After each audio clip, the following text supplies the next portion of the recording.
no ser dependientes cuando somos adultos mayores. Porque en el momento en el que en una familia hay alguien que se torna dependiente, es una catástrofe, ¿eh? Porque los integrantes de la familia al principio son solidarios con los papás y después nadie se quiere hacer cargo del papá, ¿sí o no? Pues es una realidad. Los abuelos no me digan. Entonces, vivir con calidad de vida, ¿sí? Vivir más, pero con calidad. Otro aspecto importante pues es la globalización y sobre todo pues muchas cuestiones de avance tecnológico, pero hay lugares en donde los aspectos insalubres están vigentes. Bien, ahora, ¿qué es lo que ha pasado? Que los esfuerzos en la actualidad pues han sido incompletos y se centran por completo en una prevención secundaria y terciaria. Es decir, ya tiene la enfermedad, vamos a tratarlo. No en una atención primaria, ¿sí? Desde hace, pues yo creo que unos 15 años, se habla de ese sueño dorado de que toda la población pueda tener acceso a los sistemas de salud, ¿sí? Al médico. Desafortunadamente, no creo que en nuestro país se logre eso. Y lo digo desafortunadamente porque pues soy médico y me gustaría que la gente estuviera sana, ¿sí? Que todos pudiéramos tener acceso a un médico en cualquier momento. Pero no sucede en las zonas, sobre todo las zonas que no son urbanas. Y entonces, con respecto al tema, este es el top 10, y ven ustedes, la enfermedad coronaria, hipertensión cardíaca, la insuficiencia cardíaca y la hipertensión, pues están en el ranking. Y bueno, pues ahora vamos a ver el gran problema de la obesidad y de la diabetes mellitus, ¿sí? Entonces, algunos tipos de cánceres están relacionados con esto, cada vez son más, quizás porque se estén diagnosticando más prontamente, ¿sí? La osteoporosis y la sarcopenia. Entonces, ¿qué es lo que sucede? Pues la Organización Mundial de la Salud, pues obviamente preocupada por lo que está pasando, vemos que desde el 2004 empezó a manejar una estrategia mundial para un régimen alimentario, actividad física y salud. Gracias, mi amor. Entonces, ¿qué es lo que podemos ver? Y sí hay esfuerzo, sí, pero fíjense que cuando no existe un compromiso y una corresponsabilidad, todo se echa a perder. Está bien, en la escuela no vendas chatarra, pero el alumno sale de la escuela y a 20 pasos está el señor de las papitas, ¿no? Está el señor de los Doritos, está el señor que vende todo esto y desafortunadamente pues el papá, pues el niño le pide y pues se lo compra, ¿no? No lo comió en la escuela, pero lo compra en la vía pública. Y si no, como premio en la casa, pues le da solo las papitas porque hizo la tarea. Bueno, es parte de la educación. Y en el 2008 se volvió a respaldar la resolución sobre la prevención y enfermedades crónico-degenerativas. Y entonces se establece que una de las estrategias para controlar las enfermedades crónico-degenerativas es promover la actividad física, ¿sí? Para la prevención. Ahora, vamos a ver algunos tipos relacionados con la actividad física. ¿Qué es lo que sucede con el médico de primer nivel? Oiga, señor, póngase a hacer ejercicio, ¿no? ¿Sí o no le decimos? Y el señor se nos queda viendo y dice, bueno, ¿y qué tipo de ejercicio voy a hacer? ¿Es ponerme el short, los tenis y la playera y salir a correr? Corren, los andan atropellando, ¿sí? Al día siguiente ya no se levantan porque les duele todo el cuerpo, ¿sí? Entonces, vamos a ver que el ejercicio es medicina, ¿sí? El prescribir ejercicio es como prescribiéramos un fármaco. Cuando prescribimos una penicilina, estamos diciendo que es penicilina procaínica, 800,000 unidades, ¿sí? Ya estamos diciendo cuál, ¿sí? Tipo. La intensidad es cuántas unidades son, ¿sí? Cuánto debo de hacer, ¿sí? Corriendo rápido, despacio, ¿sí? Y la frecuencia, es decir, cada cuándo lo debo de hacer, es decir, cada cuánto me tengo que tomar la pastilla, durante cuántos días, ¿no? Esa es la prescripción de un fármaco. La medicina, la actividad física es un fármaco, vamos a ver por qué. Entonces, los estilos de vida saludables son muy importantes. Hacer vigilancia epidemiológica, ¿sí? Estar haciendo campañas para tomarse el antígeno prostático, para ver el peso corporal, para tomarse la prueba de la glucosa, ¿sí? La presión arterial, etcétera, etcétera. Eso es algo importante. El gobierno federal actualmente está haciendo unas campañas que me parecen muy buenas y es llevar los servicios médicos del ISSSTE a las dependencias. Entonces, la Secretaría de Agricultura, pues está en las oficinas en tal lugar, pues van los nutricionistas, van los odontólogos, van los médicos, van los clínicos y hacen una feria de la salud. Estamos acercando los servicios de salud en donde están los trabajadores que por estar trabajando luego no van a revisarse en el servicio médico, porque ¿qué es lo que sucede? Vamos al doctor cuando nos sentimos enfermos, ¿no? No vamos para ver cómo está mi salud, qué tan sano estoy. Es un concepto distinto. Bien. Ahora, otro de los aspectos importantes es que el sedentarismo se ha adueñado de nuestra sociedad, ¿sí? Llegamos de trabajar, corriendo de un trabajo al otro, como dicen, correteando la chuleta, ¿sí? Y lo que queremos es llegar a comer, a tomar un cafecito, ver un rato la tele y dormirnos, ¿sí? Pero ¿dónde está la actividad física? No la hacemos, ¿sí? Pero fíjense que hay la actividad física como tal, que vamos a diferenciarla del ejercicio por una simple y sencilla razón. Esto que estoy haciendo aquí, haciendo esto es actividad física, porque está generando un gasto energético. Pero el ejercicio no es esto, sino estar haciendo esto, caminar, calles, pero va a tener un objetivo. El ejercicio tiene un objetivo, ¿sí? Mejorar mi capacidad cardiovascular, bajar mi peso corporal, disminuir el porcentaje graso, etcétera, etcétera, ¿sí? Bien, entonces uno de los problemas es que nos hemos visto muy pasivos y en los países avanzados y también en los bajos de ingresos somos muy poco activos, ¿sí? ¿Qué es lo que sucedía antes? ¿Qué pasaba con nuestros abuelitos, no? Tenemos el abuelito de 90 años, ¿no? 100 años. Pues el señor estaba acostumbrado a estar labrando la tierra y eso es lo que le permitía tener una cierta salud. ¿Qué comían nuestros abuelos? ¿Sí? Tortilla, frijoles, chile y de vez en cuando algunos productos. Los que tenían para criar, pues tenían los huevitos diarios, pero ¿qué hacían? Freían con manteca, ¿no? No tenían poliinsaturados. Son factores de riesgo, ¿no? Colesterol. Pero más que nada, la actividad física empezó a disminuir.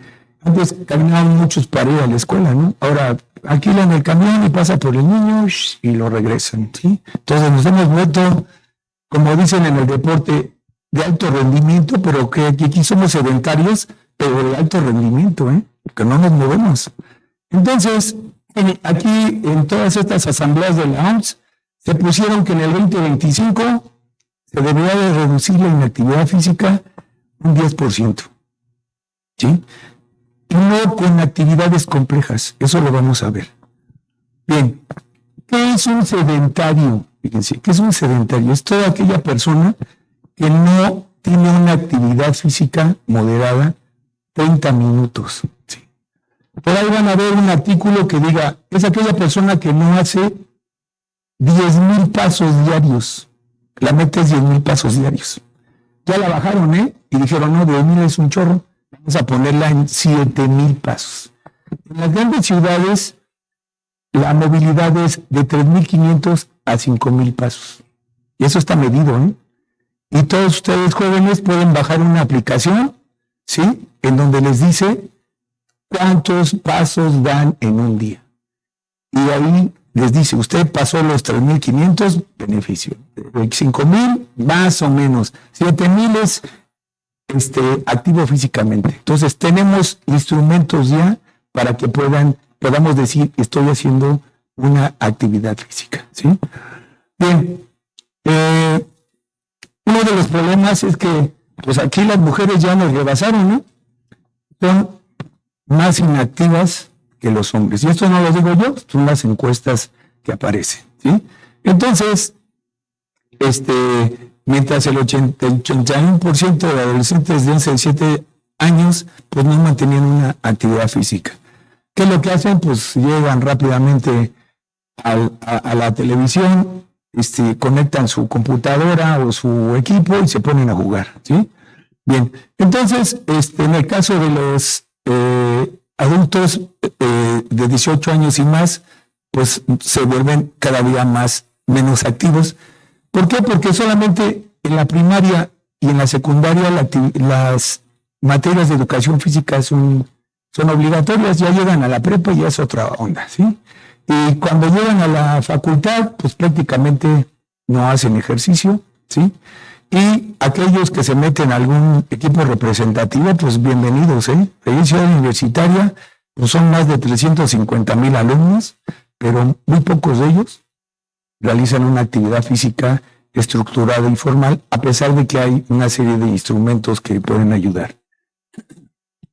Bien, entonces, algo muy importante es que esta falta de actividad física, pues se empieza a ver desde los niños. Entonces, lo que hay que hacer es estar con ellos como papás y divertirnos y convivir con ellos, porque es la única manera de tener hábitos saludables y qué es lo que van a consumir. Les digo siempre a mis alumnos que durante la juventud es cuando deben de echarle el dinerito al puerquito del ahorro, que viene siendo la salud, porque pasando los años nos cobra la factura. Si nosotros ahorramos lo suficiente en estos años, no nos va a ir tan mal en los próximos años. Pero si no lo hacemos, yo creo que nos va a ir muy mal. Cada vez hay más niños diabéticos, ¿sí? Insulino dependientes. Bien, entonces aquí vemos que esta inactividad pues ya está medido, ¿sí? Y estas son las enfermedades que ya les habíamos comentado anteriormente, ¿sí? Bueno, más del 80% de la población adolescente no tiene un nivel suficiente de actividad física, ¿sí? Bueno, pues esto es triste, ¿no? Porque pues a lo mejor podrían participar en algún deporte, o simplemente pues irse a bailar, pero bajarle un poco también al alcohol y sobre todo al tabaco, ¿sí? Es algo que se suma y pues nuestra enfermedad se ve disminuida. Y bueno, estas cifras que le estoy diciendo no las inventé yo, y se dice que por cada 10 defunciones, 6 de ellas se podían haber evitado, ¿sí? Porque son de enfermedades no transmisibles, ¿sí? Entonces, el cáncer de mama y de colon ya está establecido que si practican una actividad física puede disminuir. En el caso de la diabetes no se diga, en el caso de la cardiopatía isquémica también. En el caso de la diabetes, les voy a contar un poquito del mío. Yo tenía intolerancia a carbohidratos, ¿sí? Glicemias de 125. Y bueno, pues ¿qué pasa, no? Pues dices, eres médico del deporte, ¿no? Pues, ¿qué es lo que tienes que hacer? Pues empecé a retomar, porque nada más hacía 2 veces a la semana, empecé a hacer más actividad física, consulté a una amiga que es endocrino, modifica tu dieta. A mí me gusta un chorro el pan de dulce, ¿sí? Yo creo que a todos, ¿sí? Come más integral, más proteína, ¿sí? Mejoré mis tiempos en los que consumía alimentos y de 6.2 de hemoglobina glicosilada bajé a 5.6 en 3 meses. Mi glicemia aún alta, 116. Pero entonces yo ya experimenté que eso se puede, ¿sí? Y bajé 10 kilos de peso, ¿sí? Entonces, estoy más delgado, pesaba yo 94 kilos, ¿sí? Entonces, estoy viendo que ese beneficio sí es real, no es nada más el del libro, ya lo experimenté. Y pues yo no quiero tener diabetes, ¿sí? Entonces, tengo que cuidarme. Entonces, es el cuarto factor más importante la inactividad física, o sea, es un factor, la alimentación es el otro, ¿sí? Entonces tenemos que estar atentos a este tipo de situaciones, ¿sí? Entonces ahí, viendo nada más la televisión, y bueno, pues cuesta mucho, inclusive para nuestros familiares, pues enterrarnos, ¿sí? Es todo un rollo, ¿sí? Entonces, tenemos que hacer conciencia de que esto podemos nosotros evitarlo en etapas más jóvenes, ¿sí? Bien, ¿qué es lo que pasaba? En 1990, ven cómo eran las televisiones, ¿sí? Bien grandotas, ¿sí? Y nosotros pues, teníamos ahí, estábamos delgados, ¿no? Y años después, pues cambia la situación, ¿no? Las pantallas ahora son delgadas, pues son pantallas, y ahora lo que creció fue nuestra panza, ¿no? Pues bueno, eso es como nos vemos actividad actualmente. Pero ¿qué es lo que pasa? Fíjese, la inactividad física es crónica, es antifisiológica, ¿sí? ¿Qué es lo que sucede con los astronautas? Ese estudio lo empezaron a hacer en los astronautas. Cuando van a los primeros que fueron a la Luna, bajaban y se caían como un trapo, ¿sí? ¿Y qué es lo que pasaba? Pues era porque perdían la fuerza muscular, ¿sí? Y había osteoporosis, ¿sí? Ahora los ven y sacan imágenes de que están haciendo ejercicio en un gimnasio adentro de la nave, ¿sí?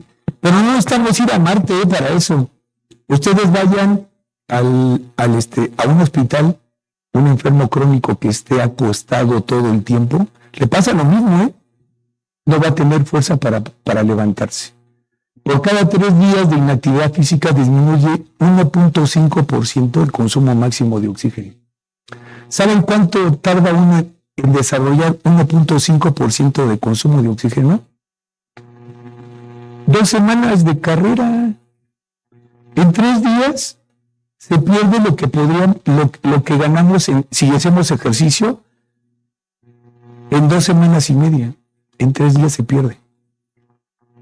Si caemos y tenemos un traumatismo en un brazo y nos inmovilizan, la fuerza muscular se pierde 1% diario. Por eso es que si yo me amuelo una rodilla, pues yo como médico le tengo que decir, tienes que hacer contracciones isométricas, si es que no la puedes mover, porque esto va a evitar que la pérdida sea muy rápida, ¿sí? Y entonces los procesos de rehabilitación tienen que ser más rápidos.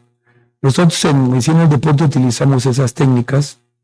Cuando no son lesiones graves, les ponemos hielo, no los inmovilizamos, les ponemos un vendaje dinámico, ¿sí? Y trabajamos la propiocepción. Si nosotros le ponemos a uno que tiene esguince de tobillo un inmovilizador, un casting posterior, pues a los 15 días no va a tener fuerza, ¿eh?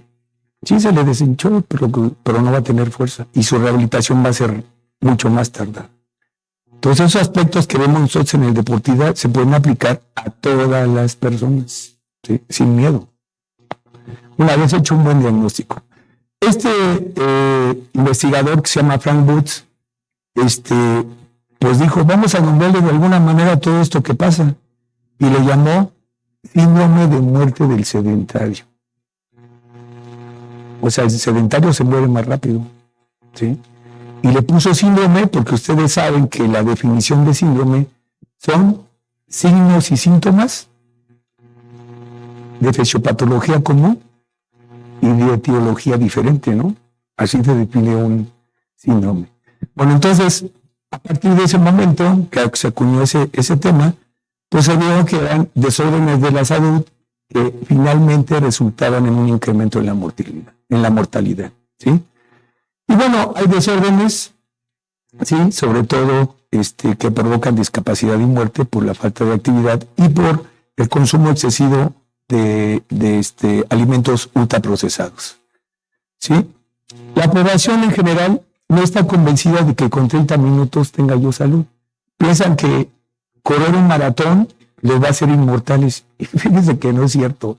Hay un neurocirujano, un un cirujano que acuñó el término, que dijo, el que corre un maratón no se va a morir del corazón. Pues sí se muere, ¿no?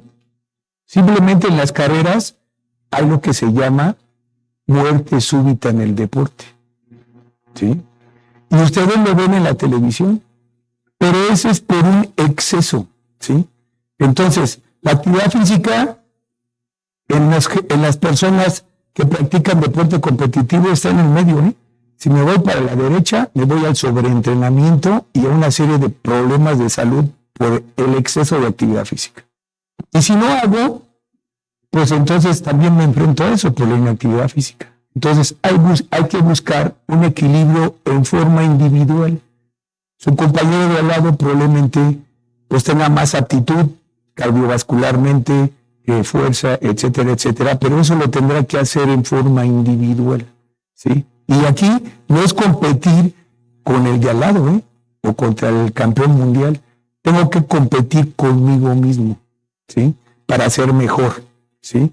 Pero mejorando mi estatus de salud. Bien. Entonces, las enfermedades cardiovasculares es la principal causa de muerte en el mundo, y al igual que con las accidentes cerebrovasculares, pues mata a 20.5 millones de personas al año, ¿sí? Acabamos de hacer nosotros en el ISSSTE la jornada de un programa que se llama DALE, y es identificar los datos clínicos de una persona que empieza a tener datos neurológicos porque tiene un evento cerebral. Y nos dicen qué es lo que tenemos que hacer para llevar al paciente inmediatamente a un sistema de urgencias y que no se vaya a deteriorar, ¿sí? Bien, aquí, ¿qué es lo que sucedió? Fíjense, es bien interesante, ¿no?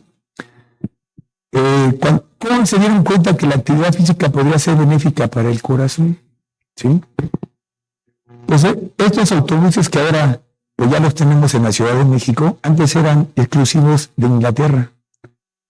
Y bueno, todavía algunos que eran de un solo piso, me acuerdo cuando estaba más joven, que subía el boletero y les iba cobrando, ¿no? Los que iban adentro. Pues ahora no se puede mover porque están como sardinas, ¿no? Pero bueno, estos tenían 2 pisos.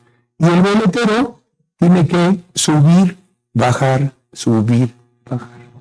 Entonces se dieron cuenta que el chofer moría más frecuentemente del corazón que el boletero.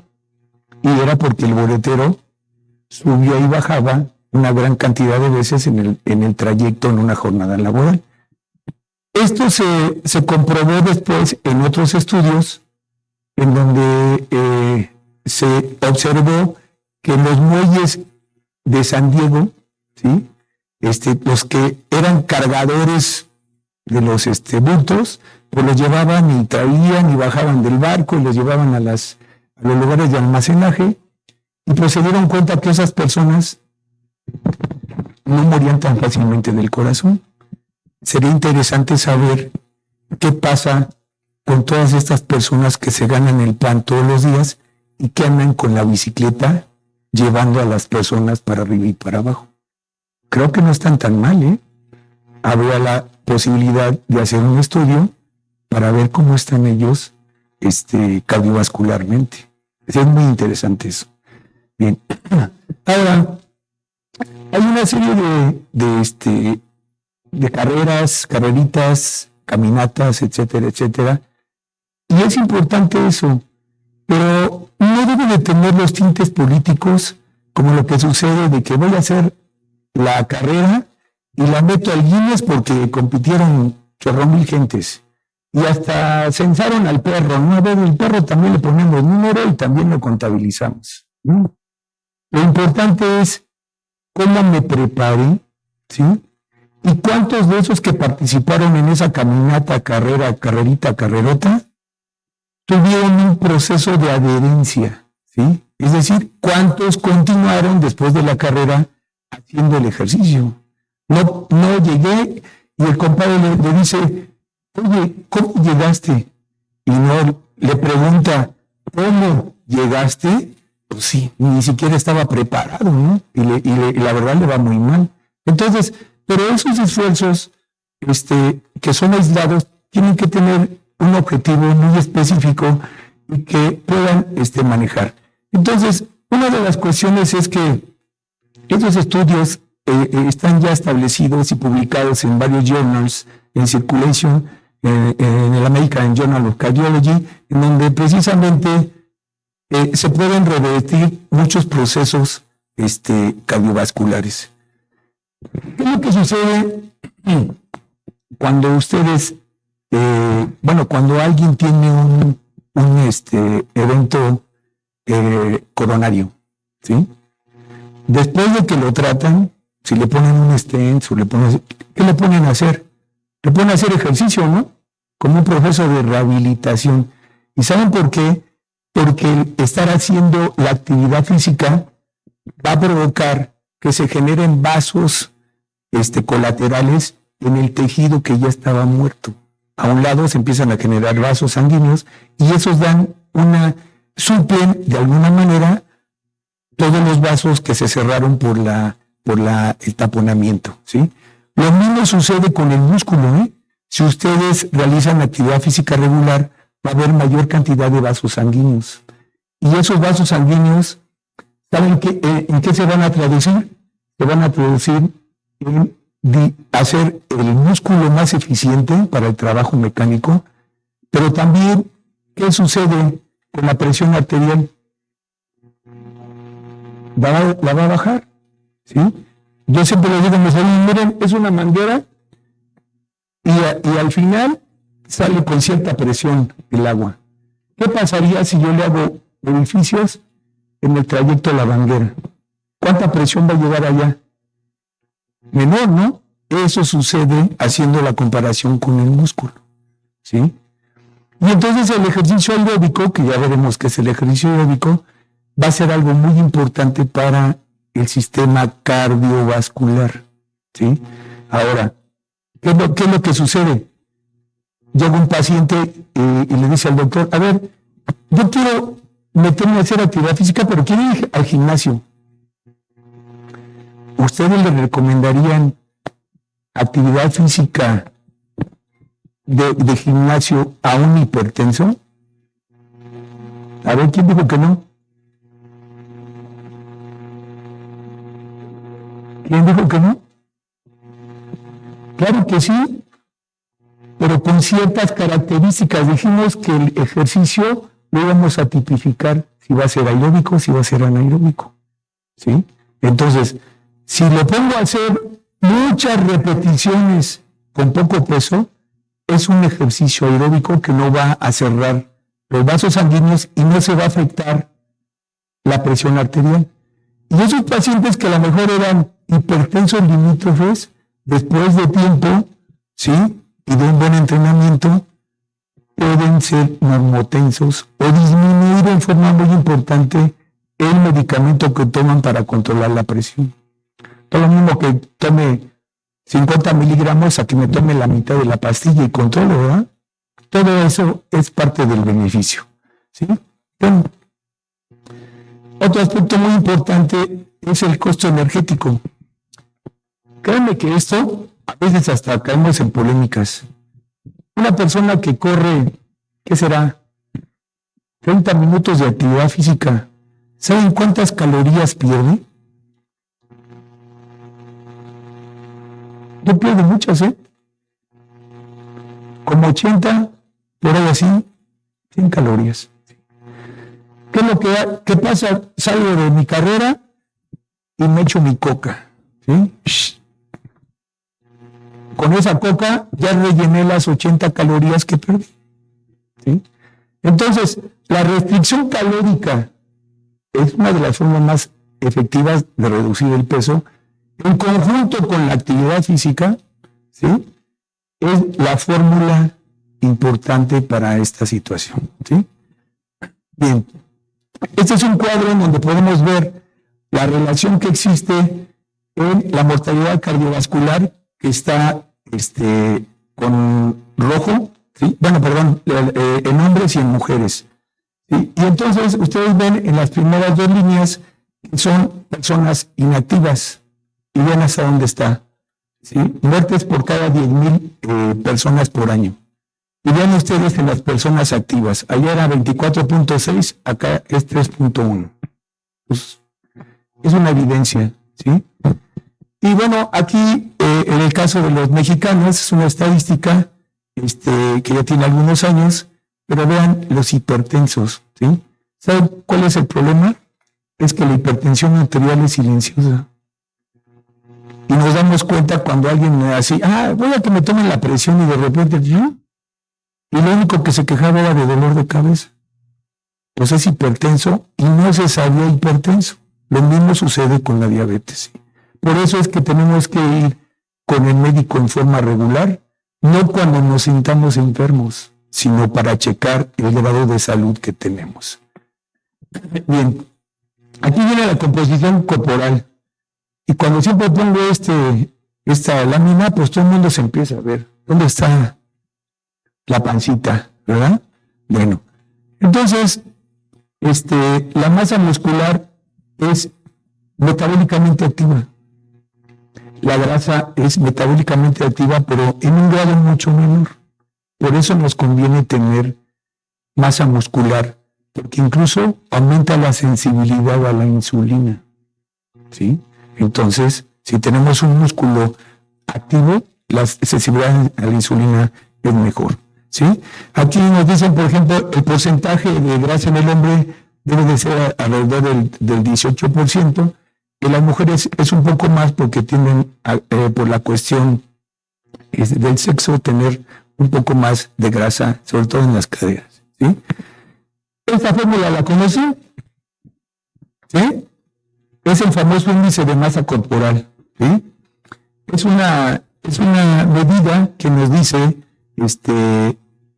se establece el peso en kilogramos entre la estatura en metros al cuadrado. O sea, si yo mido 1,85, pues sería 1.85 por 1.85, y lo que ahí aparece debido al peso entre la cifra, y me va a dar un indicador, un índice.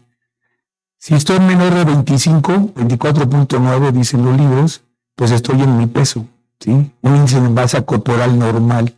Por arriba de 25 empiezo con sobrepeso, y más arriba empiezo, aparte del sobrepeso, pues ya empiezo obesidad grado 1, grado 2, obesidad mórbida, ¿sí? Bueno, pero una cosa importante es que el peso corporal, si yo me subo en una báscula, a mí me dice de cómo estoy hecho, ¿no? Si subo a una persona que es físico-constructivista y pesa 100 kilos, y ustedes lo ven que está musculoso, ¿está gordo? Pues no, ¿verdad? Entonces, el peso no refleja cómo estoy conformado entre el porcentaje graso y la cantidad de músculo. Por eso, esta ecuación se aplica a población en general, y cuando ya es individual, tenemos que determinar qué cantidad de grasa tiene esta persona. Actualmente ya es muy fácil, ¿eh?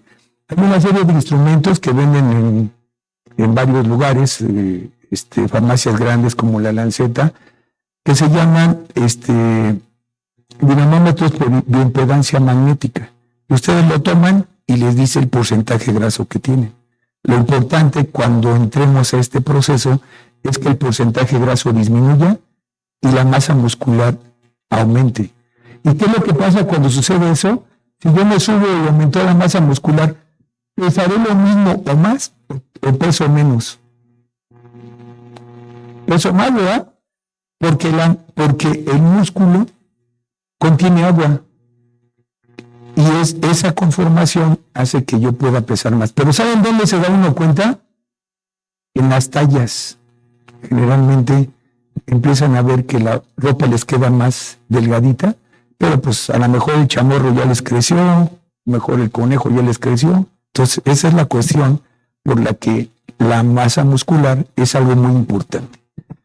Aquí podemos ver cómo en la parte baja, en el eje de las X, como nos decían en matemáticas, ustedes tienen la numeración 15, 20, 25, 30, que es el índice de masa corporal.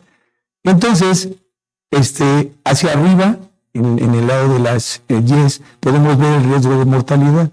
Entonces, mientras más alto es el índice de masa corporal, el riesgo de mortalidad también es mayor. ¿Sí? Bien, eso es lo que les decía. Si nos aplicamos y bajamos 10 kilos, todos esos beneficios vamos a tener: 91% de angina de pecho, 50% de diabetes mellitus, 15% de hemoglobina glicosilada, ¿sí? Y de 30 a 50% mejorías en los niveles de glucosa. Todo esto es bien importante: la presión arterial baja, el colesterol baja. Pero fíjense que hay algo bien importante. Nos preocupamos mucho por el colesterol, las lipoproteínas de baja densidad, ¿sí? Y las benéficas son las lipoproteínas de alta densidad. Pero esas lipoproteínas de alta densidad, muchas veces cuando hacemos el hemograma, no las tomamos en cuenta. Eso es una dislipidemia. Podemos estar viendo el colesterol, pero si eso baja, eso es una dislipidemia, ¿sí? Entonces, debemos de mejorarla. ¿Y cómo se hace? Pues a través de la actividad física. Bien, ¿qué es lo que sucede? Mejora la capacidad oxidativa, ¿sí? Fíjense, para reducir el peso corporal, ¿sí? No crean que mi esposa siempre va a los famosos aeróbics y al zumba y llega: hoy la clase estuvo muy mala porque no sudé. O sea, para ella la clase estuvo buena si sudaba, ¿sí? Pero aquí lo más importante es ver el objetivo, ¿sí? ¿Qué objetivo quiero? Mejorar mi aspecto cardiovascular. La intensidad tiene que ir aumentando. Pero fíjese, mientras más aumento de intensidad, el metabolismo que pasa, ustedes se quedan ahorita sentaditos, el metabolismo que está predominando es la beta-oxidación, no es la glucosa. Es combinado, pero es preferentemente beta-oxidación. Conforme yo hago más ejercicio, la intensidad aumenta y la beta-oxidación se empieza a utilizar menos y aumenta la utilización de la glucosa. Para que se depleten mis depósitos de glucosa, ¿saben cuánto tiene que pasar? 2 horas. ¿Sí? Que es precisamente lo que sucede con los corredores de maratón. ¿Sí? A la hora y media, pues están en la frontera y a ver si les alcanza los depósitos de glucógeno para poder llegar a eso, ¿sí? Entonces, las personas que quieran bajar de peso, recomiéndenles ustedes una actividad física de baja intensidad, 50%, ¿sí? Y larga duración, 45 minutos. Si los ponen a correr 20 minutos, no va a servir para bajar la grasa corporal, ¿sí? Entonces son objetivos diferentes. La densidad capilar va a aumentar, por eso les decía yo, va a haber más mitocondrias, va a haber más vasos sanguíneos, y esto es un beneficio para la presión arterial y para el diabético. Bueno, aquí hay varias cuestiones. Bien.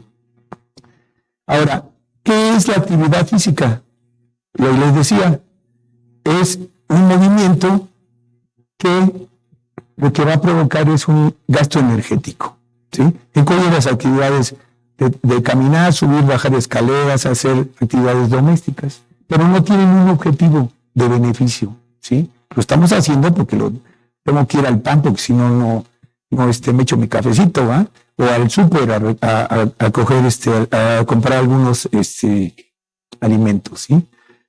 Y el ejercicio como tal tiene que tener un objetivo, ¿sí? Un objetivo para diferenciarlo de la actividad física, ¿sí? Bueno.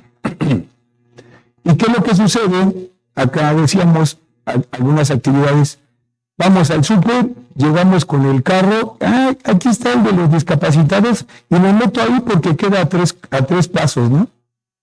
Y pues yo pensaría que mejor lo dejaran más lejano para poder caminar más, ¿sí? Una experiencia que tuve, andaba con el equipo nacional de remo en Canadá, y saben que siempre hay un día para ir al shopping, ¿no? Entonces fuimos y estaba haciendo un friazo de la fregada, ¿sí? Pero ahí no es como aquí 14 grados, es como 5 grados ahí.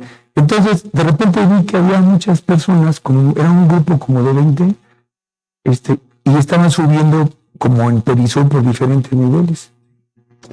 pues ya me los encontré aquí, ya me los encontré allá, yo comprando ahí, ¿no? Algunas cosillas, y de repente me di cuenta que era un grupo que, para no estar expuesto a las condiciones ambientales externas, estaba haciendo el ejercicio en el supermercado, bueno, en el mall, ¿sí? Y terminaron, y algo bien padre es que se juntaron y se metieron a desayunar. Proceso de socialización. Hicieron su actividad física diaria y convivieron con sus amigos, ¿no?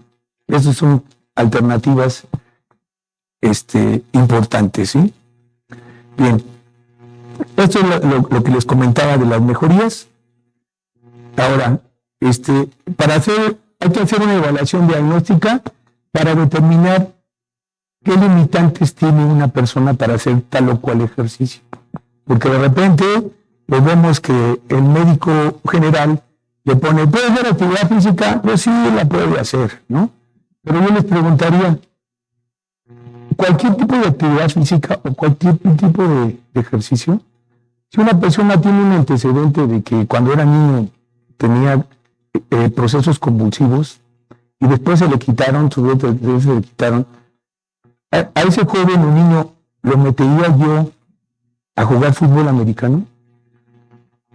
Bueno, pues es un apto condicionado, ¿no? Puede hacer actividad física, pero está condicionado a no hacer eso.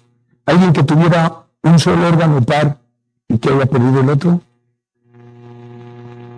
pues tampoco, ¿verdad? Tampoco me permitiría recomendarle hacer, si tiene este antecedente convulsivo, que hiciera deportes acuáticos, ¿verdad? ¿Qué tal si se le da la chiripiorca adentro? ¿Qué pasa? Entonces, tenemos que ir identificando a los pacientes. Entonces, hacemos la fase diagnóstica, ¿sí? Evaluación nutricional, algunos estudios, ¿sí? Evidentemente, la presión arterial, si está diagnosticado como hipertenso, tendré que darle una actividad física para hipertenso, ¿sí? Esto también hay que evaluarlo, la fuerza, flexibilidad, resistencia, con pruebas muy sencillitas, ¿sí? Este es un algoritmo para ver lo de los riesgos cardiovasculares que lo voy a omitir. En la fase de organización podemos establecer cómo podemos dosificar la carga de trabajo, ¿sí? ¿Cómo ustedes pensarían que podemos dosificar la carga de trabajo? Hay una formulita que quiero que se aprendan. 220 menos la edad. Bueno, yo que tengo 20 años, serían 220 menos mis 20 años, 200 sería mi 100% teórico. Entonces, yo tendría que graduar la intensidad del ejercicio tomando 200 pulsaciones por minuto como el 100%. ¿Sí? Entonces, eso quiere decir que si yo quiero hacer un ejercicio al 50%, mis pulsaciones tendrían que estar a 100. ¿Sí? ¿Estamos de acuerdo? ¿Correcto o no? Bueno, así pueden ustedes dosificarlo. ¿Y cómo pueden hacerlo? Me tomo el pulso, ¿sí? Radial o carotídeo, sin ningún problema, ¿eh? Veo cuántas pulsaciones tengo en 10 segundos, multiplico por 6 y tengo la frecuencia cardíaca que estoy en ese momento. Si voy muy rápido, le bajo. Ahora, otra forma más fácil de dosificar es el walking test. Es decir, si yo voy caminando y voy hablando como ahorita, de esta manera, estoy haciendo una actividad física muy leve. Cuando empiezo a caminar más rápido, aumenta la intensidad y entonces me esfuerzo más. Ya la conversación ya no es fluida. Y si ya empiezo a trotar o a correr, igual ya no les hablo, ¿eh? Pero respiro o hablo, ¿sí? Entonces es una forma más sencilla de hacerlo. Generalmente se hace cuando van en parejas, ¿no? Para que sea, es un poco más subjetivo, ¿sí? Y hay otras formas, pues quizás más sofisticadas, pero actualmente se pueden dar muy fácil porque ustedes compran uno de estos, ¿cómo se llama? Relojes inteligentes, lo programan y él les va a decir, ¿sí? Cuántos pasos están dando, cuántas pulsaciones tienen y ustedes ya saben cuántas tienen que dar, ¿sí? y les va marcando el kilometraje, etcétera, etcétera. Entonces, ya no hay excusas, ¿eh? Ahora, estas son las diferentes tablas de cuánto tenemos que hacer. ¿Cuánto tenemos que hacer?